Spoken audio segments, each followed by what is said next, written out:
In 2267, Earth has suffered from ecological breakdown, making it unsuitable for habitation, forcing humans to reside in cramped space stations orbiting the planet. The affluent individuals flee to a new world called Rhea to begin anew. Laura's desire to reunite with her sibling on Rhea motivates her to take up the role of crew doctor on the cargo ship Cassandra for financial gain. The journey to station number 42 is expected to last for a total of 8 years, 4 years for the outbound trip and another 4 years for the return journey. To cope with this extended duration, the crew will enter a state of cryogenic sleep while taking turns to remain awake for 8 months at a time to oversee the spacecraft's operations. Laura, before departing, records a final video message for her sister, which will take a couple of years to reach Rhea. Upon joining the Cassandra, Laura meets the rest of the crew, which includes Captain LaCroix, First Officer Lindbergh, System Administrator Yoshida, Prokop, and Vespucci.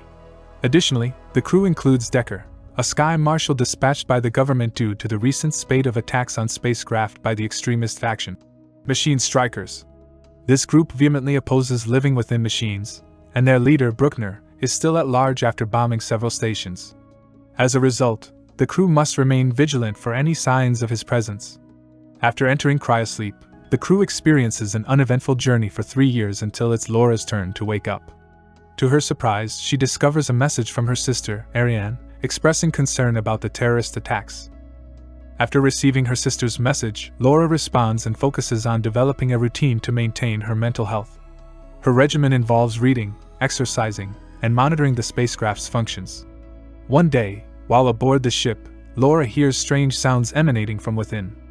Following the noise, she arrives at the cargo bay, where she is startled to discover something pounding on the door. Fearing for her safety, Laura flees and unexpectedly encounters Decker.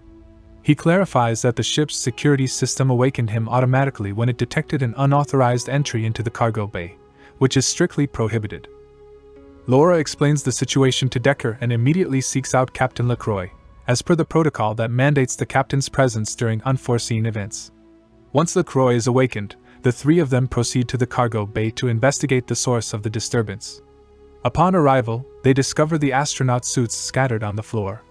Initially, LaCroix suggests that the air pressure caused the suits to move, but after reviewing the system logs, he uncovers numerous unauthorized access attempts that occurred during Laura's shift. To further investigate, the trio dons their suits and enters the containment area, placing a metal plate at the gate to keep it open. The group divides to search for any evidence, and Laura heads up to the higher levels, where she navigates narrow and perilous bridges. Suddenly, she witnesses something plummeting towards the ground, which turns out to be Captain LaCroix. In a panic, Decker and Laura race to the captain's side and find him unconscious. However, at that precise moment, the gate begins to close, which starts bending the metal plate.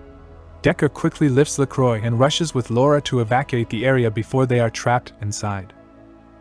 Tragically, when they finally escape, they discover that Captain LaCroix has passed away, and despite their efforts, CPR fails to revive him. This emergency situation necessitates the awakening of the entire crew. Following standard procedures, Lindbergh assumes the role of captain and swiftly delegates responsibilities to the remaining crew members. Yoshida is tasked with reviewing the logs for any suspicious activity. Laura is assigned to conduct an autopsy on LaCroix, and Prokop and Vespucci are instructed to repair the damaged gate. During the autopsy, Laura verifies that LaCroix died from his fall, and she also discovers that he had an eye implant. Together, she and Decker connect the eye to the computer to review the footage of LaCroix's final moments. However, they are surprised to find an open containment unit labeled as a biohazard, which is perplexing since they believe they were transporting construction materials. Meanwhile, Prokop and Vespucci identify that the gate's gears have malfunctioned. In the meantime, Laura and Decker use LaCroix's identification badge to inspect the containers depicted in the video. As they venture further, they discover that the units are interconnected with thick pipes. Upon closer inspection, they are shocked to find that there are humans asleep in each one. To transport a unit containing a child out of the area, they enlist the assistance of Prokop and Vespucci, which triggers an alarm causing all the units to begin moving. The group moves hastily, but Laura nearly falls and has to hold onto the stairs until Decker comes to her aid. Eventually, they manage to bring the unit to the medical bay. Lindbergh is displeased with the crew's interference with the cargo as it goes against protocol. However, the discovery of LaCroix's death has the rest of the crew speculating if he stumbled upon something he shouldn't have. It becomes apparent that someone deliberately moved the containers to cause harm to the crew, but Lindbergh dismisses it as a mere system error and insists that they return the child. Decker reminds Lindbergh that they are conducting a murder investigation, prompting Laura to conduct a thorough examination of the child. The skin reveals that the child is in cryogenic sleep, but the tank obstructs further analysis. Laura seeks assistance from Decker, who utilizes a specialized program to unlock the digital lock of the unit in a few minutes. During their wait, Laura confides in Decker about her sister in Rhea, and Decker takes the opportunity to kiss her. Unbeknownst to them, Lindbergh orders Yoshida to investigate Decker, suspecting that something is amiss. Meanwhile, Prokop and Vespucci detect strange noises emanating from within the cargo bay. Upon successfully unlocking the container, Laura closely examines the child and discovers a perfected virtual reality connector implanted in her spine, which she has never seen before. Decker proposes disconnecting the connector, but Laura disagrees, citing the potential for irreversible neural damage. Decker begrudgingly agrees and asks Laura to keep this information confidential for the time being. Later on, Laura sends another message to Ariane, sharing her discoveries and expressing frustration with the slow communication system. Meanwhile, Yoshida attempts to access Decker's file but is unable to do so due to a security block. To Laura's surprise, she receives a prompt response from Ariane just 20 minutes later, leaving her confused about the sudden increase in message speed. Laura confronts Decker, questioning his secrecy and knowledge of how to open the units. Instead of answering, Decker kisses Laura, and the two become intimate. A few hours later, Lindbergh calls everyone to the deck and informs them that Yoshida discovered someone manipulated the cryochamber's logs. It turns out Decker had been woken on regular basis, but Decker just says it is part of his duty to check on the ship periodically. Lindbergh suspects him to be LaCroix's killer and tries to arrest him, causing Decker to try to defend himself.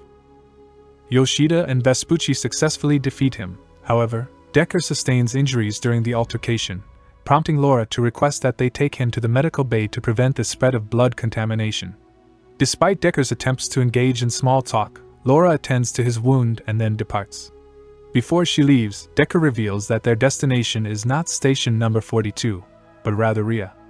Following this, Decker is returned to cryosleep. Privately, Laura requests that Yoshida investigate the spaceship's intended destination.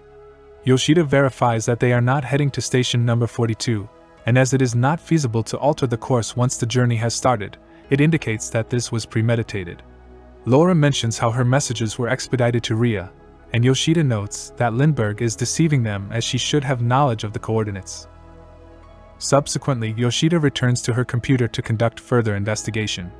Meanwhile, Laura socializes with the rest of the crew, but becomes alarmed when she notices power fluctuations and grows concerned about Yoshida's safety. She heads to Yoshida's location, only to find her deceased. Upon hearing this news, the crew hurries to check on Decker, and discovers that he has managed to escape from his cryopod. The logs reveal that someone intentionally released him. The crew arms themselves and embarks on a mission to locate Decker. Laura and Vespucci venture to the lower deck where they come across an unsealed duct, leading them to suspect that Decker may have escaped through it. Vespucci positions himself on the opposite end of the vent, while Laura climbs up to investigate. To her surprise, she discovers a covert compartment, filled with rubbish. Suddenly, Laura is assaulted by an individual, and in self-defense, she shoots him. Upon closer inspection, she realizes that the attacker is the terrorist Bruckner, and discovers a container of his possessions nearby. While examining Bruckner's belongings, Laura uncovers pictures of the Machine Strikers group actively working to extract natural resources, revealing Decker's involvement in the organization. Moreover, she comes across a tablet with a video that highlights the group's efforts to grow food through the use of greenhouses and purify water, ultimately concluding that there is no need to abandon Earth, but instead, humanity must endeavor to preserve it. Suddenly, Vespucci startles Laura with the news that they have located Decker. The team returns to the deck, where Lindbergh orders the others to use force to make Decker disclose his secrets. Decker discloses that Rhea is simply a simulation, and that the individuals in the cryopods are being used as neural units. He further reveals that the government is propagating lies, as knowledge of the fact that parts of Earth are habitable once again would destabilize the existing system. Decker confesses that Bruckner lost his sanity and killed LaCroix, but denies involvement in Yoshida's demise. Vespucci and Prokop escort Decker away, while Lindbergh instructs Laura to conclude her conversation with Decker before sending him to the cargo hold. Lindbergh also informs Laura that she must return to cryosleep, and promises to assume her responsibilities. Growing increasingly suspicious, Laura draws her firearm, but Lindbergh swiftly disarms and restrains her. Lindbergh then proceeds to reveal that the Rhea settlement project has, in fact, failed, and that the simulation serves merely as a temporary measure until a new planet can be identified for terraforming. The simulation provides individuals with a sense of hope and purpose, and Lindbergh is willing to take any measures necessary to ensure its continuity, even if it means killing Laura and Decker and attributing their deaths to the late Captain LaCroix. As Vespucci and Prokop interrogate Decker, they become aware of Lindbergh's involvement in the deception. The two then decide to apprehend Lindbergh and place her in cryosleep. Vespucci suggests to Prokop that they connect themselves to the Rhea simulation, as even a simulated life seems preferable to their present, difficult existence. In the medical bay, Laura successfully initiates the revival process for the young boy in the cryopod. Decker apologizes for his deceit and requests Laura's assistance, which she agrees to provide on the condition that he helps her rescue her sister from the simulation. The crew devises a plan to reveal the truth to Earth. They decide to complete their journey to station number 42, where the simulation is located. Once there, Decker will connect Laura to the system, enabling her to broadcast the truth about the simulation. The crew will then destroy the antenna. In the days leading up to their arrival, Decker and Laura spend time together, and Decker shares how Earth has been reclaimed by nature. Upon their arrival, the crew delays the cargo delivery, which gives them an extra 30 minutes to carry out their plan. Upon finding the wandering child, Laura hastily brings her back to her room to ensure her safety. However, Prokop and Vespucci are acting covertly to undermine the plan as they seek to establish a connection with Rhea. To achieve this, they require Lindbergh's badge. Vespucci resorts to burning his hand with cryoliquid to retrieve the badge from the tank, while Prokop modifies the cargo unloading process to take only 10 minutes instead of the usual 30. With the badge, they gain access to the simulation units and replace two individuals with themselves. During the delivery protocol preparation, Lindbergh is awakened by the system. Meanwhile, Decker embarks on a spacewalk to plant explosives on the station's antenna and searches for Ariane's container, which he fortunately locates without difficulty. Laura decides to accompany him, but her suit malfunctions, causing Decker to catch her before she drifts off into space.